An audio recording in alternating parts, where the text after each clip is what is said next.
deste país. Preste um pouco de atenção nas coisas que o índio diz. Ele sabe que a terra dá, o rio limpo que dá comida e ar puro pra alimentar. Quem sabe ver o presente pensa o futuro da gente.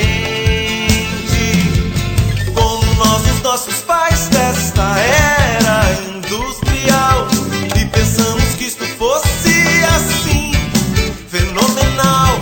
Hoje temos tanta água ruim, fumaça nos ares, enfim.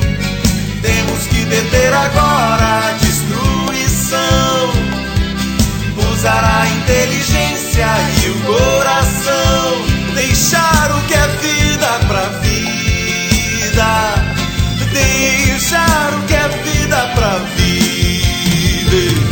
Você que já brincou numa árvore ali nos matos, sabe que o prazer de uma fruta é um doce fato. Se ligue nas crianças que tem no homem a esperança de saber a natureza, coisa real, e que nunca nos fez mal, sempre ajudou até quem só desprezou.